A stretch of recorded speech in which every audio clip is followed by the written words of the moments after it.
Alhamdulillah Rabbil Alamin wal aqibatu lil muttaqin wassalatu wassalamu ala sayyidil awwalin wal akhirin nabiyina Muhammadin wa ala alihi wa sahbihi ajma'in wa man ittaba hudahum ila yaumiddin, amma ba'd. Ya ayuhan nas ittaqu rabbakumul ladzi khalaqakum bi nafsin wahidah wa khalaqa minha zawjaha wa badha minhuma rijalan kathiran wa nisaa wattaqullaha alladhi tasaaluna bihi wal arham innallaha kana alaykum raqiba.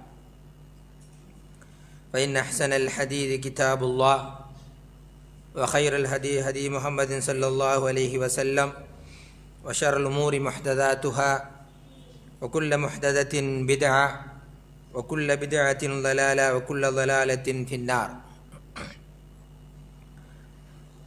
Faqad qala Allah ta'ala fil Qur'anil Karim, a'udzu billahi minasy syaithanir rajim, bismillahir rahmanir rahim. Ya ayyuhan nas kulu mimma fil ardi halalan tayyiban wa la tattabi'u khutuwati syaitan innahu lakum aduwwun mubin. எல்லா புகழும் புகழ்ச்சியும் இந்த உலகத்தை படைத்து பரிபாலிக்கக்கூடிய எல்லாம் வல்ல அல்லாஹ் ஒருவனுக்கு உரித்த. அல்ஹம்துலில்லாஹ். சாந்தியும் சமாதானமும் தூதர் முஹம்மது நபி ஸல்லல்லாஹு அலைஹி வஸல்லம் அவர்கள் மீதும் அவர்களுடைய வழிகாட்டலை தங்களுடைய வாழ்க்கையில் பின்பற்றி வாழ்ந்த சஹாபாக்கள், தாபீன்கள், மோமீன்கள், நல்லடியார்கள் அனைவர்கள் மீதும் உண்டாகட்டும். புனித ஜுமாவினுடைய கடமையை நிறைவேற்றுவதற்காக அல்லாஹ்வுடைய மாளிகையில் ஒன்று கூடியிருக்கக்கூடிய அல்லாஹ்வின் நல்லடியார்களே, அன்புக்குரிய இஸ்லாமிய சகோதரர்களே, சகல நிலைகளிலும் அல்லாஹ் ஒருவனை அஞ்சிக் கொள்ளுமாறும் பயந்து கொள்ளுமாறும் அவன் விட்ட கட்டளைகளை முடியுமான அளவு தங்கள் வாழ்க்கையில் பின்பற்றி வாழுமாறும் அவன் விலக்கியவைகளை முற்றுமுழுதாக தவிர்ந்து நல்ல மக்களாக வாழுமாறு முதல் எனக்கும் அப்பால் உங்களுக்கும் நல்லுபதேசம் புரிகின்றேன். அன்புக்குரிய இஸ்லாமிய சகோதரர்களே, அல்லாஹ்வுடைய பேரருளின் காரணமாக அவனுடைய ஏகத்துவத்தை, தௌஹீதை ஏற்று மூமின்களாக, முஸ்லிம்களாக நாங்கள் வாழ்ந்து கொண்டிருக்கின்றோம். அல்லாஹ் எங்களுக்கு நேர்வழி காட்டி அருள் செய்திருக்கிறான், அருள் புரிந்திருக்கிறான். இஸ்லாமிய மார்க்கத்தை பொறுத்தவரை அது ஒரு சம்பூரணமான ஒரு வாழ்க்கை திட்டம். எல்லா சூழ்நிலைக்கும் மனிதனுக்குரிய வழிகாட்டலை அது வழங்கி கொண்டிருக்கின்றது. இறுதி நாள் வரைக்கும் வழிகாட்டக்கூடிய ஒரு சிறந்த மார்க்கம் என்றால் அது இஸ்லாத்தை தவிர வேறு எதுவுமே கிடையாது. அந்த வகையில்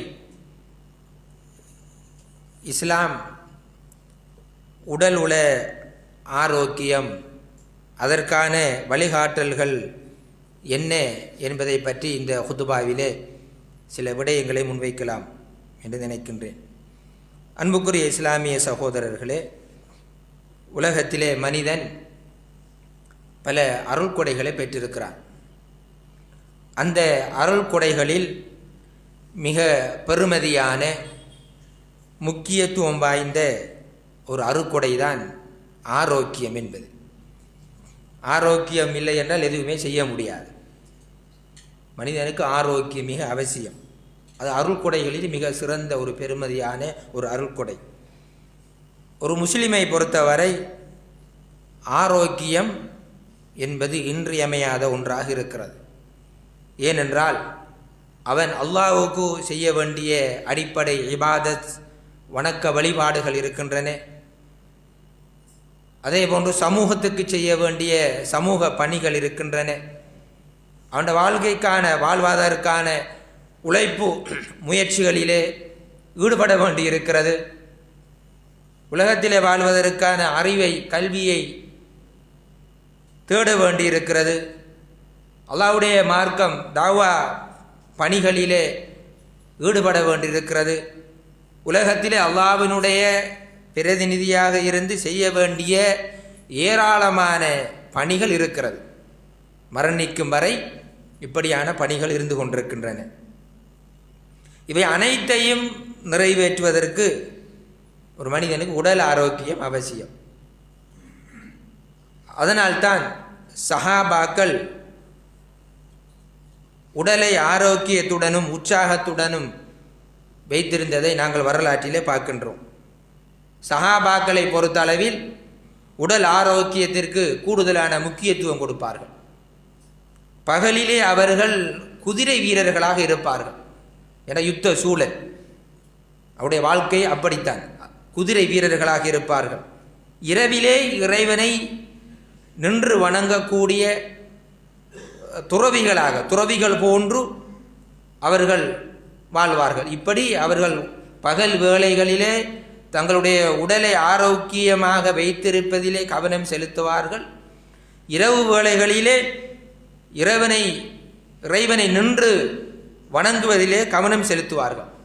அதனால்தான் நபி ஸல்லல்லாஹு அலைஹி வஸல்லம் அவர்கள் அல்லாஹும்ம இன்னி அஸ்அலுக ஸிஹ்ஹத வல் ஆஃபியா, இறைவா எனக்கு உடல் ஆரோக்கியத்தை தருவாயாக, அடிக்கடி பிரார்த்திப்பார்கள். நாங்களும் பிரார்த்திக்க வேண்டும். அல்லாஹும்ம இன்னி அஸ்அலுக ஸிஹ்ஹத வல் ஆஃபியா, இறைவா உடல் ஆரோக்கியத்தையும் மன்னிப்பையும் உன்னிடத்திலே நான் வேண்டுகிறேன், கேட்கின்றேன் என்ற பிரார்த்தனையை நபி அவர்கள் செய்வார்கள். பலசாலியான ஒரு மூமின் பலவீனமான ஒரு மூமினை விட அல்லாஹு தஆலா இடத்திலே சிறந்தவனாக இருக்கிறான். ஒரு பலசாலியான மூமின் அல்லாஹ்வுக்கு மிக விருப்பமானவனாக இருக்கின்றான். எனவே நாங்கள் ஆரோக்கியத்தை வளர்க்கக்கூடியவர்களாகவும் ஆரோக்கியத்தில் கவனம் செலுத்தக்கூடியவர்களாகவும் இருக்க வேண்டும். இஸ்லாம் இதற்கு கூடுதலான முக்கியத்துவம் கொடுக்கிறது. அதற்கான வழிகாட்டலை எல்லாம் எங்களுக்கு தந்திருக்கிறது. நபி ஸல்லல்லாஹு அலைஹி வஸல்லம் அவர்கள் கூறினார்கள், 5 விடயங்கள் வருவதற்கு முன்னால், உங்களோட வாழ்க்கையிலே 5 நிகழ்வுகள் வருவதற்கு முன்னால் நீங்கள் 5 வாய்ப்புகளை பயன்படுத்திக் கொள்ளுங்கள். 5 நிகழ்வுகள் வருவதற்கு முன்னால் உங்களுக்கு தரப்பட்ட 5 வாய்ப்புகளையும் நீங்கள் என்ன செய்ய வேண்டும்? நீங்கள் பயன்படுத்தி கொள்ள வேண்டும். முதுமை வருவதற்கு முன்னால் இளமையை நீங்கள் பயன்படுத்தி கொள்ளுங்கள். ஒரு மனிதனுடைய வாழ்க்கையில் இளமை பருவம் என்பது மிக முக்கியமானது. அது தனி தலைப்பாக பேசப்பட வேண்டும். மஹ்ஷர் மைதானத்திலே எந்த நிழலிலும் இல்லாத அந்த நாளிலே அரசுடைய நிழலின் கீழ் அல்லாஹு தஆலா வாலிபர்களுக்கு நிழல் கொடுக்கின்றான். அந்த வாலிப பருவம் அந்த அளவுக்கு முக்கியத்துவமானது. அந்த பருவந்தான் ஒரு மனிதன் தன்னை திடப்படுத்தி கொள்ளக்கூடிய, தன்னை வளர்த்து கொள்ளக்கூடிய, இபாதத்துகளிலே கழித்து கொள்ளக்கூடிய, சமூக பணிகளிலே ஈடுபடக்கூடிய ஒரு முறுக்கேறிய ஒரு சிறந்ததொரு பருவம் அது. அப்போ முதுமை வருவதற்கு முன்னால் இளமையை, வாலிபத்தை நீங்கள் என்ன செய்ய வேண்டும்? பயன்படுத்தி கொள்ள வேண்டும். மரணம் வருவதற்கு முன்னால் வாழ்வை நீங்கள் பயன்படுத்தி கொள்ளுங்கள். மரணம் எப்போது, யாருக்கு, எந்த சந்தர்ப்பத்தில், எந்த இடத்தில் வரும் என்று தெரியாது. இப்போ இருக்கிறது வாழ்வு சந்தர்ப்பம். அதை நாங்கள் என்ன செய்ய வேண்டும்? பயன்படுத்தி கொள்ள வேண்டும். தொண்டை குழியிலே உயிர் வந்து விட்டால் எங்களுடைய எல்லாம் முடிந்து போய்விடும். அப்போ வாழ்வு என்பது எங்களுக்கு தந்திருக்கின்ற நேரம், காலம், அதை நீங்கள் பயன்படுத்தி கொள்ளுங்கள். வறுமை வருவதற்கு முன்னால் செல்வத்தை நீங்கள் பயன்படுத்தி கொள்ளுங்கள். ஒருவருக்கு செல்வம் கொடுக்கப்பட்டிருக்கின்றது என்றால் அது இறைவன் கொடுத்த அருள். மறுமை நாளில் பற்றி விசாரணை இருக்கிறது. அவர் அல்லாஹ்வுடைய பாதையிலே செலவு செய்ய வேண்டும், நல்ல காரியங்களில் ஈடுபட வேண்டும். வறுமை வந்துவிட்டால் எதுவுமே செய்ய முடியாது. அப்போ செல்வத்தை நீங்கள் பயன்படுத்தி கொள்ள வேண்டும். வேலை பளுக்கள் வருவதற்கு முன்னால் ஓய்வை நீங்கள் பயன்படுத்தி கொள்ளுங்கள். ஓய்வும் ஒரு மனிதனுக்கு கிடைக்கக்கூடிய அருள் தான் அல்லாஹ்வுடைய. நோய் வருவதற்கு முன்னால் ஆரோக்கியத்தை நீங்கள் பயன்படுத்தி கொள்ளுங்கள். அப்போ இந்த 5 விடயங்கள் வருவதற்கு முன்னால் 5 வாய்ப்புகளை நீங்கள் என்ன செய்ய வேண்டும்? நீங்கள் பயன்படுத்தி கொள்ள வேண்டும் என்று நபிகள் நாயகம் ஸல்லல்லாஹு அலைஹி வஸல்லம் அவர்கள் கூறியிருக்கிறார்கள். ஏனென்றால் ஆரோக்கியமான உடலிலே தான் ஆரோக்கியமான உள்ளம் காணப்படும். ஒருவன் ஆரோக்கியமாக இருந்தால்தான் அவனிடத்தில் நல்ல சிந்தனைகள் பிறக்கும். நல்ல காரியங்கள் பிறக்கும், நான் நல்லது செய்ய வேண்டும் என்ற எண்ணம் ஏற்படும், இபாதத் செய்ய வேண்டும் என்ற அந்த எண்ணம் வரும். படுத்த படுக்கையிலே நோயோடு கிடந்தால் எதுவுமே செய்ய முடியாது. அப்போ இதில் கவனம் செலுத்த வேண்டும். அப்போ இஸ்லாம் எங்களுக்கு பல வழிகாட்டல்கள் தந்திருக்கிறது. எப்படி வணக்க வழிபாடுகளுக்கு இஸ்லாம் இப்படி வழிகாட்டி இருக்கிறது, எப்படி செய்ய வேண்டும், எப்படி தொழ வேண்டும், எப்படி ஹஜ்ஜு செய்ய வேண்டும், எப்படி நோன்பு என்று வழிகாட்டி இருக்கின்றதோ அதே போன்று ஆரோக்கியத்திற்கும் இஸ்லாம் என்ன செய்திருக்கிறது, எங்களுக்கு வழிகாட்டலை தந்திருக்கிறது. அந்த வகையில் ஒரு மனிதன் உயிர் வாழ்வதற்கு அவனுக்கு உணவு அவசியமாக இருக்கிறது.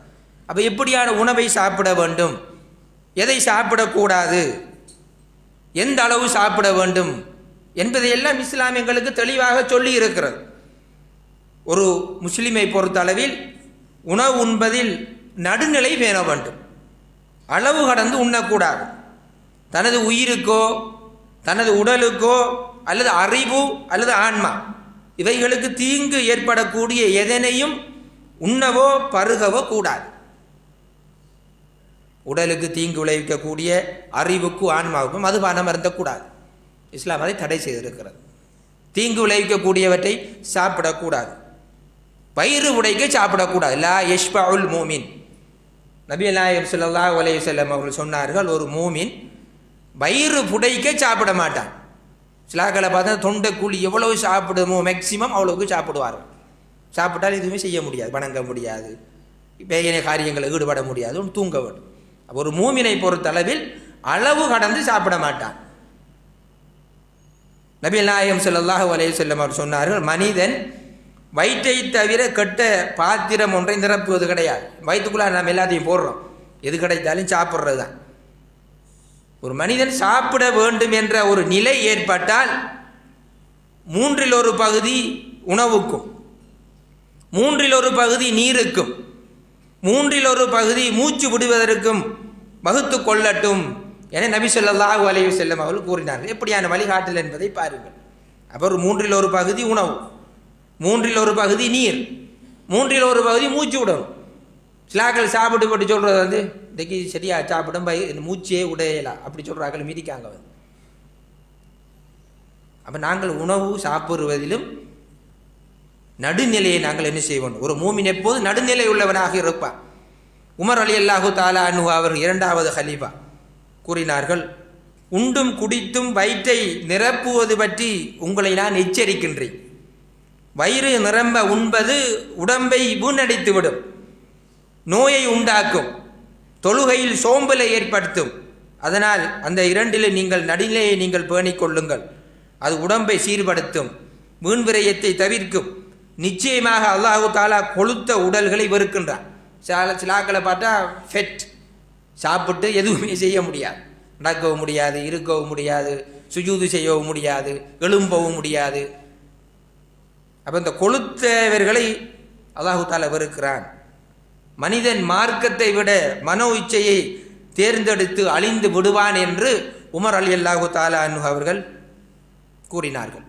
அன்புக்குரிய இஸ்லாமிய சகோதரர்களே, இன்று மனிதன் பல நோய்களுக்கு ஆட்பட்டிருக்கின்றான். பல நோய், முந்திய காலம் இல்லாத நோய் எல்லாம் இன்றைக்கு மனிதனுக்கு வந்திருக்கிறது.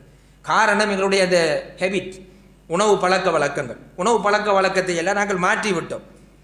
இன்றைக்கு சமூகத்திலே பார்க்கின்ற நேரத்தில் வர்த்தக நோக்கத்திலே, வியாபார நோக்கத்திலே பல உணவு பண்டங்கள் இன்றைக்கு வருகிறது. இன்றைக்கு பல கடைகளும் இன்றைக்கு உணவு திறக்கப்பட்டிருக்கிறது. வாய்க்கு ருசியான சுவையூட்டிகள் மூலம் இந்த உணவுகள் என்ன செய்யப்படுகின்றன, தயாரிக்கப்படுகின்றன. இதை மனிதன் என்ன செய்கின்றான், வாங்கி சாப்பிடுகின்றான். அவனுக்கு நோய் இன்றைக்கு அதிகமாக இருக்கிறது. இன்றைக்கு எல்லாரும் பார்த்தாலும் நோய். காலையில் கடையில் நின்றால் மாலையில் ஃபார்மசியில் நிற்கின்ற நிலையில் தான் மனிதன் இருக்கிறான். இன்றைக்கு உடற்பருமன் ஒரு பெரிய ஒரு பிரச்சனை.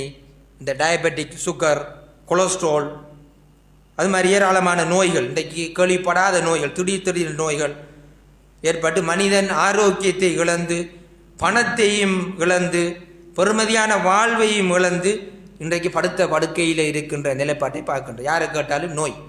காரணம் என்ன என்றால் எங்களுடைய உணவு பழக்கம். நாங்கள் இன்றைக்கு இந்த குளோபலைசேஷன், உலகமயமாக்கல் என்பதை நோக்கி நாங்கள் நகர்ந்து செல்கின்றோம். எங்களுக்கு சத்துள்ள, இறைவன் ஹலாலாக்கி இருக்கின்ற, சமூக சூழலில் இருக்கின்ற அந்த உணவுகளை நாங்கள் விட்டு விட்டு மேற்கத்திய உணவு கலாச்சாரத்தின் பின்னால் நாங்கள் ஓடுகின்றோம். பிள்ளைகளையும் நாங்கள் இன்றைக்கு அதுக்கு பழக்கி வைத்திருக்கிறோம். பிள்ளைகளும் என்ன செய்கிறார்கள், வீடுகளிலே நாங்கள் சமைக்கின்ற உணவுகளை வெறுக்கக்கூடியவர்களாக, சாப்பிடுவதில் அடம்பிடிக்கக்கூடியவர்களாக அல்ல, எனக்கு கடையில் இதுதான் வாங்கி தர வேண்டும், இதை நாம் அன்றைக்கு பழக்கி வைத்திருக்கிறோம். இதனால் இன்றைக்கு இருக்கின்ற பிள்ளைகள் மத்தியில் அறிவு மந்த புத்தி, அதாவது ஒரு உணவு ஒரு மனிதனுடைய அறிவிலே தாக்கம் செலுத்துகிறது. அதன்றைக்கு உணவு பழக்கங்களினால் பல்வேறு பிரச்சனைகளையும் சவால்களையும் இன்றைக்கு நாங்கள் சந்தித்து வருகின்றோம். எனவே ஆகுமானவற்றை, சுத்தமானவற்றை, மனிதனுக்கு உடல் ஆரோக்கியத்தை ஏற்படுத்தக்கூடியவற்றை, அறிவை விருத்தி செய்யக்கூடியவற்றை நாங்கள் என்ன செய்ய வேண்டும், சாப்பிட வேண்டும். அல்லாஹு தஆலா அதற்கான உணவுக்கான அற்புதமான வழிகாட்டலை அல் குர்ஆனில் எங்களுக்கு சுட்டி காட்டுகின்றான். யா அய்யுஹன்னாஸ், மனிதர்களே, குலு மிம்மா ஃபில் அர்லி ஹலாலன் தய்யிபா, உங்களுக்கு அளித்தவற்றில் நல்ல ஹலாலானவற்றை, தய்யிபான நல்ல சுத்தமானது, மனமானது, இவற்றை நீங்கள் சாப்பிடுங்கள். உங்களுக்கு அளித்தவற்றிலிருந்து நல்லவற்றை, சுத்தமானவற்றை, ஹலாலானவற்றை நீங்கள் என்ன செய்யுங்கள், நீங்கள் சாப்பிடுங்கள்.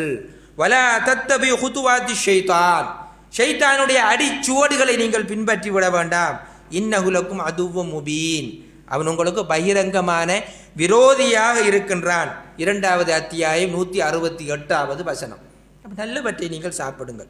யா அய்யுஹல்லதீன ஆமனு, ஈமான் கொண்டவர்களே, நம்பிக்கை கொண்டவர்களே, குலு மின் தய்யிபாத்தி மா ரஸக்னாக்கும், உங்களுக்கு அளித்தவற்றிலிருந்து நல்லவற்றை, மனமானவற்றை, சுத்தமானவற்றை நீங்கள் என்ன செய்யுங்கள், நீங்கள் சாப்பிடுங்கள் என்று அல்லாஹு தஆலா அல் குர்ஆனிலே உணவு சம்பந்தமான எப்படி இஸ்லாம் வழிகாட்டியிருக்கிறது என்பதை பாருங்கள். மேலும் ஹுர்ரிமத் அலைக்குமுல் மைத்தத்து, உங்களுக்கு செத்தவை ஹராமாக்கப்பட்டிருக்கிறது. வத்தம், இரத்தம், வலஹுமுல் ஹின்சீர், பன்றி இறைச்சி, ஒமா உஹில்ல லி கைரில்லா, அல்லாஹ் உடைய பேர் கூறி அறுக்கப்படாதவைகள், இவைகள் உங்களுக்கு ஹராமாக்கப்பட்டிருக்கிறது. வல் முன்ஹனிக்கத்து, கழுத்து நெறித்து செத்தவை, வல் மௌகூதத்து, அடிபட்டு செத்தவை, வல் முத்தரத்தியத்து, கீழே விழுந்து செத்தவை, வன் நதீஹத்து, கொம்பால் குத்தப்பட்டு செத்தவை, வம அகல சபு இல்லாம தக்கைத்தும், ஐவாய் மிருகங்கள் பிடிக்கப்பட்டு அதை அறுப்பதற்கு முன்னால் செத்தவைகள். அப்போ சுத்தமானவற்றை நீங்கள் என்ன செய்ய வேண்டும், சாப்பிட வேண்டும். ஒரு ஆடு அடிபட்டு செத்து விட்டு சாப்பிட முடியாது, என்று அல்லாஹ்வின் பெயர் கூறி அது அறுக்கப்படவில்லை. ஆனால் அடிப்படையில் அது ஹலால், ஆனால் செத்தால் சாப்பிட முடியாது. கோழி ஒன்று மேலுக்கு கீழுக்கு செத்து போய்விட்டது, கோழி சாப்பிட முடியாது. எப்படியான ஒரு மார்க்கம், எப்படி ஒரு ஆரோக்கியத்திலே, ஒரு மனிதனுடைய உணவு ஆரோக்கியத்திலே இஸ்லாம் எப்படி கவனம் செலுத்துகின்றது என்பதை பாருங்கள்.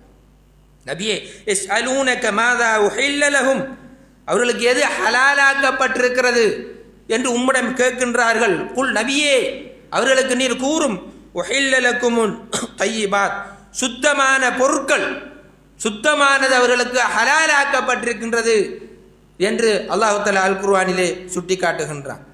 அன்புக்குரிய இஸ்லாமிய சகோதரர்களே, நோய்க்கு, எங்களுடைய ஆரோக்கியம் நோய்க்கு கூடுதலான காரணம் எங்களுடைய உணவு பழக்க வழக்கம் என்பதை புரிந்து கொள்ள வேண்டும். இன்றைக்கு வைத்தியத்துறை அதையே சொல்லுகின்றது, இதை சாப்பிடுங்கள், இதை சாப்பிடக்கூடாது. எனவே நாங்கள் எங்களுடைய ஆரோக்கியத்திற்காக சிறந்த உணவு பழக்கத்தை நாங்கள் என்ன செய்ய வேண்டும், கை கொள்ள வேண்டும். அதில் ஒரு முஸ்லீம் தனது உடல் ஆரோக்கியத்தை காத்து கொள்ள வேண்டும். சிறந்த உணவு பழக்கங்களை அவன் ஏற்படுத்தி கொள்ள வேண்டும். புகைத்தல், போதை வஸ்து பாவனை முற்றாக தவிர்த்து கொள்ள வேண்டும். ஒரு போதை வஸ்து, புகைத்தல் போன்றவை ஒரு மனிதனுக்கு பல்வேறு விதமான கெடுதிகளை ஏற்படுகிறது. அது உடல் ரீதியாகவும், பண ரீதியாகவும், பொருளாதார ரீதியாகவும் பல்வேறு பாதிப்புகளை அது ஏற்படுத்துகின்றது. இன்றைக்கு எங்களுடைய சூழலில் இந்த போதை வஸ்து தனியாக பேசப்பட வேண்டிய ஒரு விடயம். அதன் மூலமாக ஒரு மனிதன் மரணிப்பான் என்றால் அவன் தற்கொலை புரிகிறான். ஒருவன் புகைத்தல் பாவித்து அந்த புகைத்தல் மூலமாக மரணிக்கின்றான் என்றால் அவன் தன்னைத்தானே அழித்துக் கொள்ளுகின்றான். வலா தொல்கு பெய்தீக்கு மிலத்தகுலுக்கா, உங்களை நீங்கள் அழிவின் பக்கம் என்ன, உங்கள் கைகளை நீங்கள் சாட்டி கொள்ள வேண்டாம். அதெல்லாம் வீண் விரயம். ஷைத்தானுடைய அடிச்சுவடுகளை நீங்கள் பின்பற்ற வேண்டாம். வலா துபதீரு தபதீரா, நீங்கள் வீண் விரயம் செய்ய வேண்டாம். அப்போ இதெல்லாம் ஒரு மூமின், ஒரு முஸ்லீம் தவிர்த்து நடந்து கொள்ள வேண்டும் தன்னுடைய உடல் ஆரோக்கியத்திற்காக. அன்புக்குரிய இஸ்லாமிய சகோதரர்களே, நாங்கள் சிந்திக்க கடமைப்பட்டவர்களாக நாங்கள் இருந்து கொண்டிருக்கின்றோம். அதே போன்று எங்களுடைய உடல் ஆரோக்கியத்திலே கவனம் செலுத்தக்கூடிய, உடல் ஆரோக்கியத்தை ஏற்படுத்தக்கூடிய ஒரு விடயம் இருக்கிறது, உடல் பயிற்சி. ஒரு உடலை சீரான கட்டுக்கோப்பில் வைத்து இருப்பது ஒரு இபாதத், ஒரு வணக்கம். எங்களுடைய சீரான உடல் நலத்திற்கு உடல் பயிற்சி மிக முக்கியமாக இருந்து கொண்டிருக்கின்றது. இஸ்லாம் அதை வலியுறுத்துகிறது.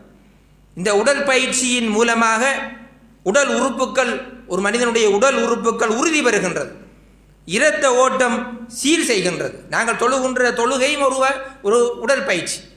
அதன் மூலமாக அவனுடைய உடல் சீரடைகின்றது, உடல் உறுப்புகள் சீரடைகின்றது, இரத்த ஓட்டம் சீர் பெறுகின்றது, சுறுசுறுப்பும் உற்சாகமும் ஏற்படுகின்றது, நோய் எதிர்ப்பு சக்தி அதிகரிக்கின்றது, உடலில் சிறந்த ஒரு கட்டமைப்பு ஏற்படுகின்றது.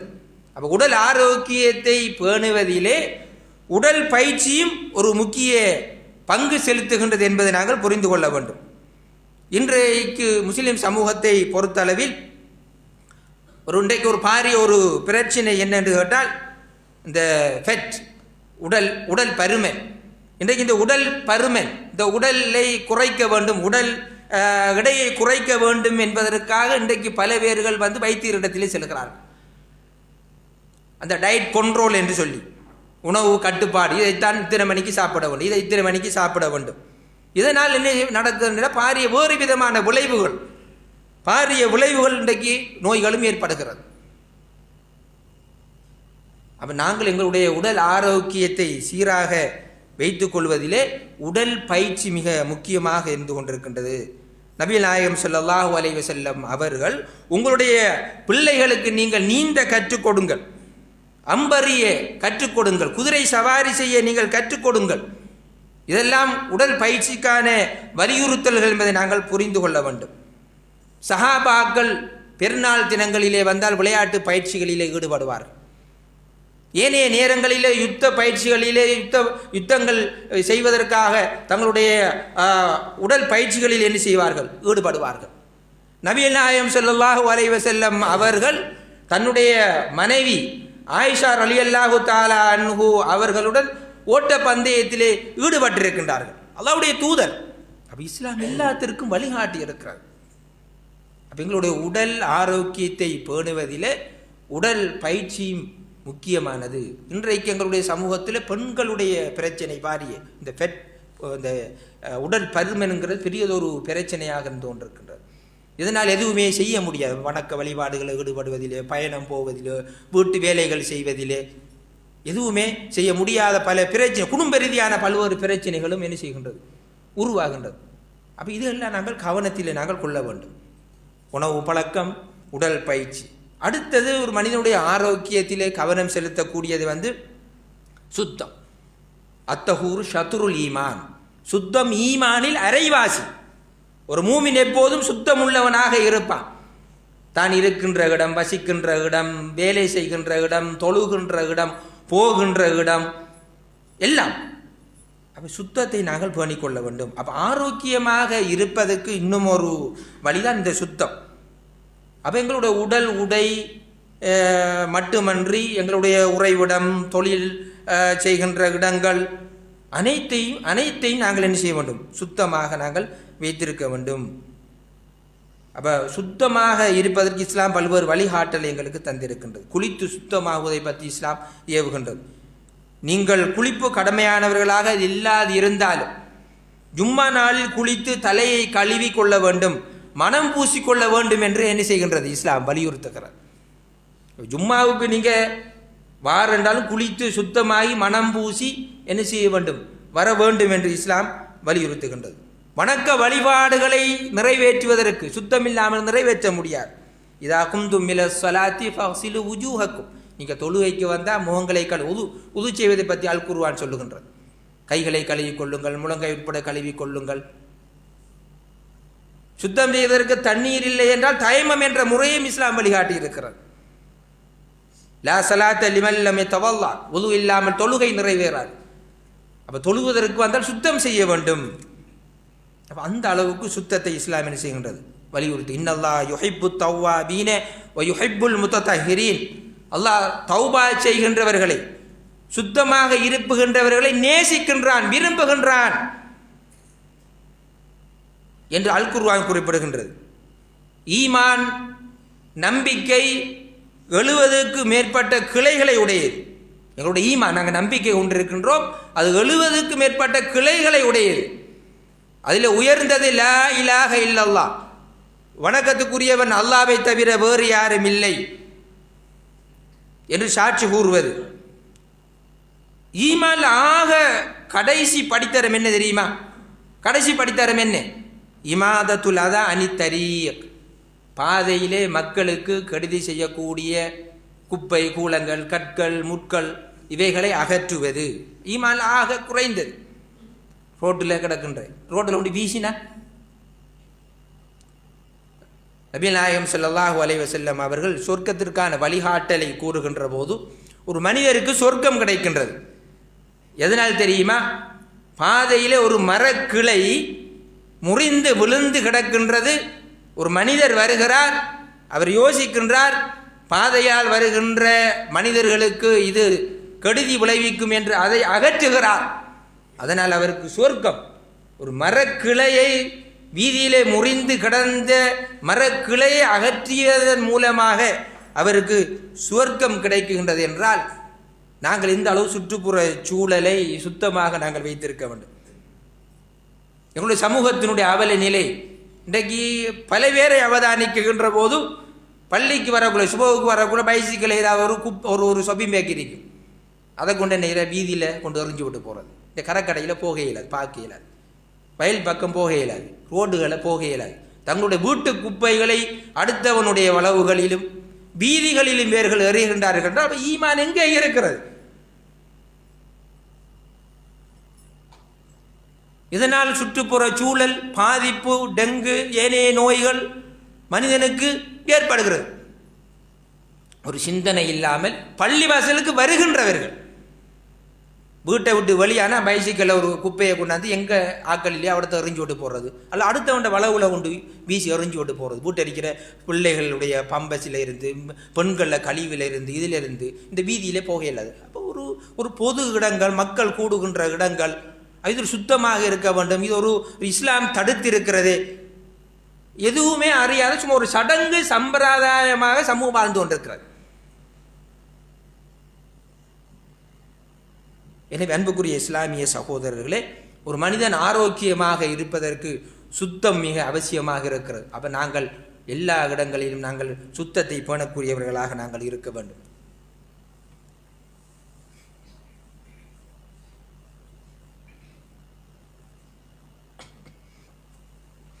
அல்ஹம்துலில்லாஹ் ரப்பில் ஆலமீன். அல்லாஹும்ம ஸல்லி அலா முஹம்மதின் வ அலா ஆலி முஹம்மத். அன்புக்குரிய இஸ்லாமிய சகோதரர்களே, இஸ்லாம் உடல் உள்ள ஆரோக்கியத்திற்கான இப்படியான வழிகாட்டலை தருகின்றது என்பதை நாங்கள் பார்த்து கொண்டிருக்கின்றோம். அதிலே மனிதனுடைய ஆரோக்கியத்திலே பங்களிப்பு செய்யக்கூடிய இன்னொரு விடயம் இருக்கிறது, ஓய்வு. மனிதன் வேலை பளுக்களில் இருந்து அவனுக்கு ஓய்வு கிடைக்கின்ற நேரத்தில் அந்த ஓய்வை சிறந்த முறையிலே அவனுக்கு பயன்படுத்தி கொள்ள வேண்டும். மனிதனுக்கு 2 அருட்கொடைகள் கொடுக்கப்பட்டிருக்கின்றன. அந்த 2 அருட்கொடைகளையும் அதிகமானவர்கள் என்ன செய்கிறார்கள்? வீணடிக்கிறார்கள், துஷ்பிரயோகம் செய்கிறார்கள். ஒன்று ஆரோக்கியம், அடுத்தது ஓய்வு. ஒரு மனிதன் வேலையிலிருந்து ஓய்வு பெற்றால் அந்த ஓய்வை அடுத்த அவனுடைய பணிக்காக என்ன செய்ய வேண்டும்? அதை அவன் பயன்படுத்தி கொள்ள வேண்டும். ஓய்வு என்கின்ற போது அவனுக்கு ஏற்படுகின்ற அந்த அலுப்பு, சோர்வு, களைப்பு நீங்கி அந்த புத்துணர்வு, அது உற்சாகத்தை ஏற்படுத்துகின்றது. மீண்டும் வேலை செய்யக்கூடிய ஒரு உற்சாகத்தை அவனுக்கு அது அதிகரிக்கின்றது. அதனால தான் அல்லாஹு தஆலா உடல் ஆரோக்கியத்தையும் உற்சாகத்தையும் பெற்றுக்கொள்வதற்காக எங்களுக்கு தூக்கத்தை தந்திருக்கிறான், ஓய்வுக்காக. வஜஅல்னா நௌமக்கும் சுபாத்தா, 78வது அத்தியாயம் 9வது வசனம் படித்து பாருங்கள். உங்களுக்கு தூக்கத்தை ஒரு ஓய்வுக்காக நாங்கள் தந்திருக்கின்றோம். வமின் ரஹ்மதிஹி, அல்லாஹ்வுடைய அருள், அல்லாஹ்வுடைய ரஹ்மத்திலே உள்ளதுதான் ஜஅல லக்குமுல் லைல வன்னஹார், இரவு பகலை ஏற்படுத்தி இருப்பது. லிதஸ்குனு ஃபீஹா, அதிலே நீங்கள் அமைதி பெறுகிறீர்கள். எப்ப? இரவு வேளைகளிலே. வலி தபுதகு மின் ஃபதுலிஹி, பகல் வேளைகளிலே அல்லாஹ்வுடைய அருளை நீங்கள் தேடுகிறீர்கள். லஅல்லக்கும் தஷ்குரூன், நீங்கள் நன்றி செலுத்திக் கொள்ள வேண்டும். 28வது அத்தியாயம் 73வது வசனம். இரவு பகலை மாறி மாறி அல்லாஹ்வுடைய அத்தாட்சி, உங்களுடைய வாழ்க்கையை உலகத்திலே நீங்கள் ஒழுங்குபடுத்தி கொள்ள வேண்டும் என்பதற்கான ஏற்பாடுகளை இறைவன் செய்திருக்கின்றான். அதில் தூக்கம் மிக முக்கியமானது. ஆனால் இன்றைக்கு என்ன நடக்குகின்றது? பகலிலே தூங்குகின்ற, இரவு வேளையில் விழித்திருந்து இந்த வீடு இந்த என்ன வீதிகளிலே சுற்றுவது. இன்றைக்கு விளையாட்டு போட்டி நடத்துகிற இரவேல நைட் மேட்ச், அதில் விழிச்சிருந்து விளையாட்டு போட்டு சுபவும் இல்லை ஒன்றும் இல்லை போய் தூங்குற, பகல் முழுக்க தூங்குறது. அப்போ எல்லாம் இந்த லைஃப், எங்களுடைய இந்த லைஃப் ஸ்டைல் மாறி போய்விட்டது. அல்லாஹ் தஆலா அந்த தூக்கத்தை ஓய்வுக்காக தந்திருக்கிறான். இரவு வேளைகளில் என்ன செய்ய, கடைகளிலும் கடை தெருக்களிலும் அல்லது பெரிய அந்த ரெஸ்டாரண்ட்டுகளிலும் விழித்திருக்கிறது, அல்லது அரட்டை அடிக்கிறது, அல்லது பீச்சிலே போய் குந்திருக்கிறது, அல்லது மோட்டர் பைக்கில் எடுத்து இந்த வீதிகள் எல்லாம் சுற்றுறது, சுற்றி போட்டு ஒரு மணி 2 மணி 3 மணிக்கு போய் படுக்கிற, சுபவும் இல்லை ஒன்றுமே. எப்படி அல்லாஹ் தஆலா அருள் செய்ய போகின்றான்? எப்படி ரஹமத்து செய்ய போகின்றான்?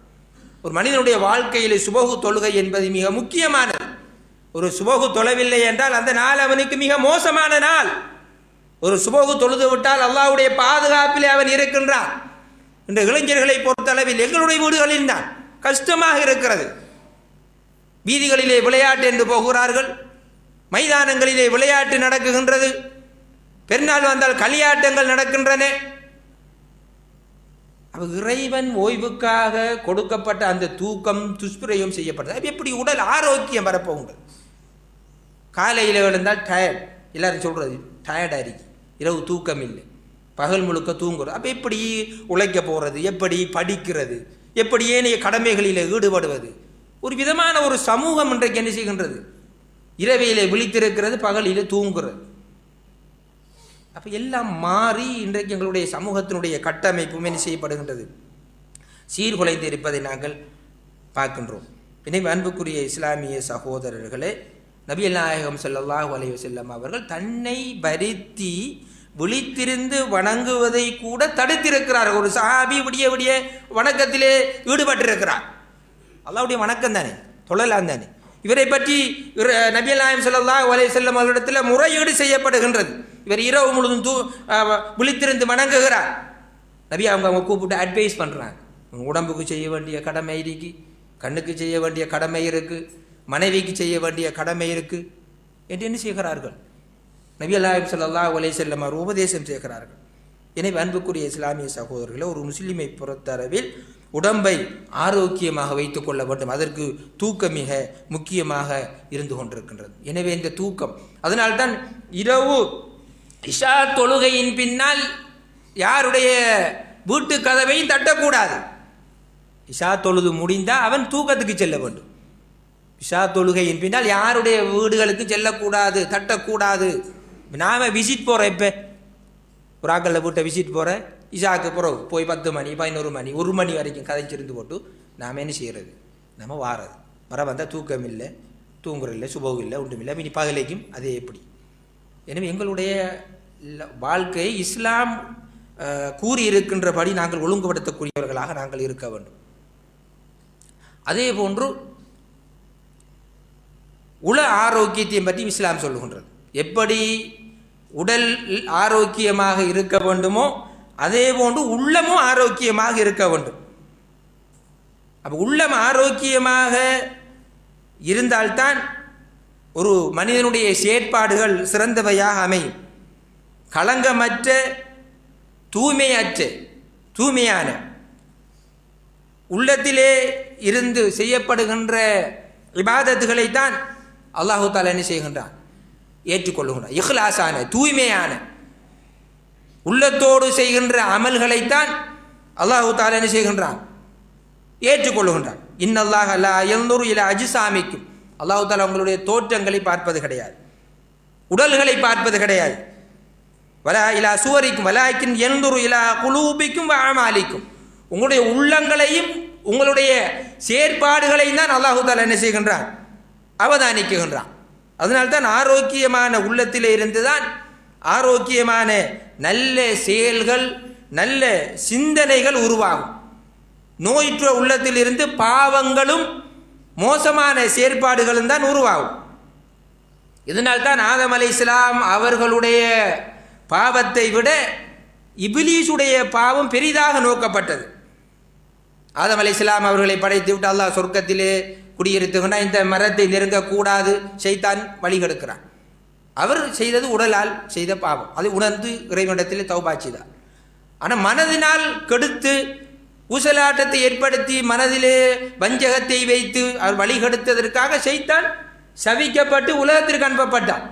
இறுதி நாள் வரைக்கும் சபிக்கப்பட்டான். அதனால்தான் நாங்கள் சபிக்கப்பட்ட ஷைத்தானிடத்திலிருந்து நாங்கள் பாதுகாப்பு நாங்கள் தேடுகிறோம். அப்போ உறுப்புகளின் மூலம் ஏற்படக்கூடிய ஒரு பாவத்தை மனிதன் உணர்ந்து கொள்வான். உள்ளத்தின் பாவத்தை உணர்வதற்கான வாய்ப்பு குறைவாக இருக்கும்.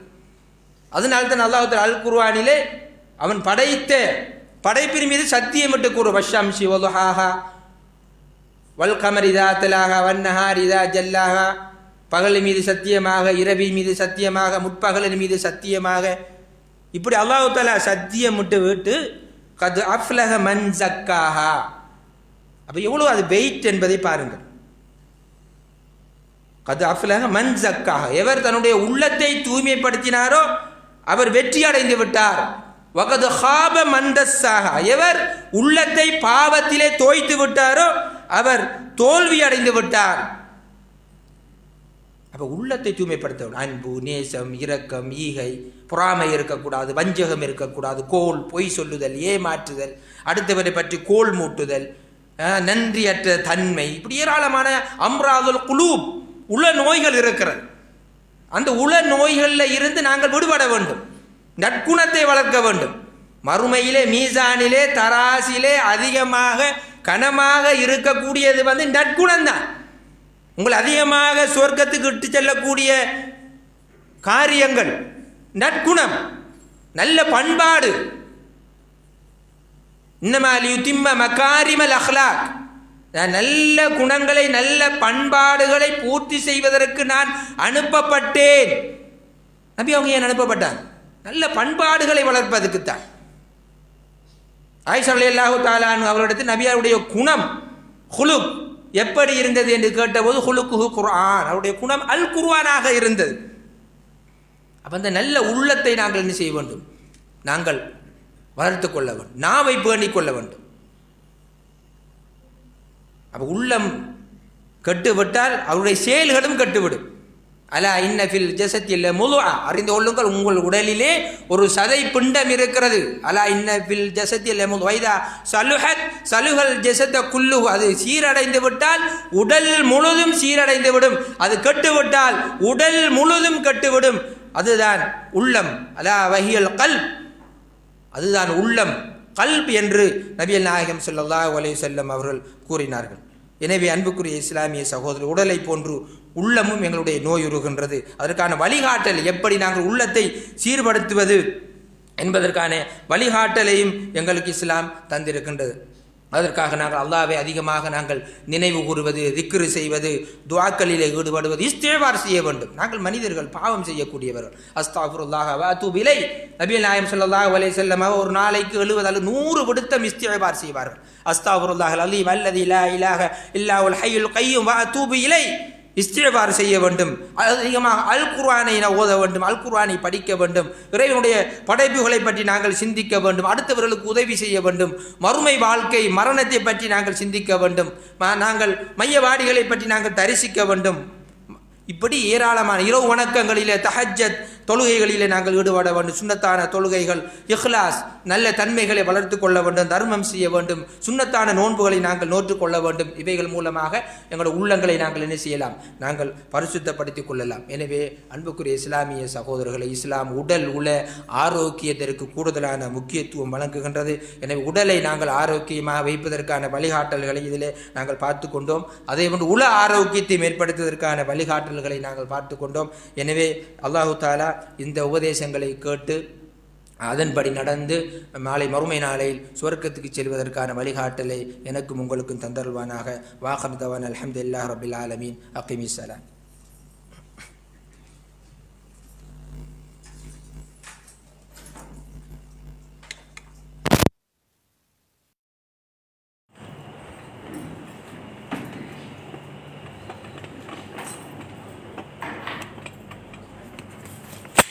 الله أكبر الله أكبر.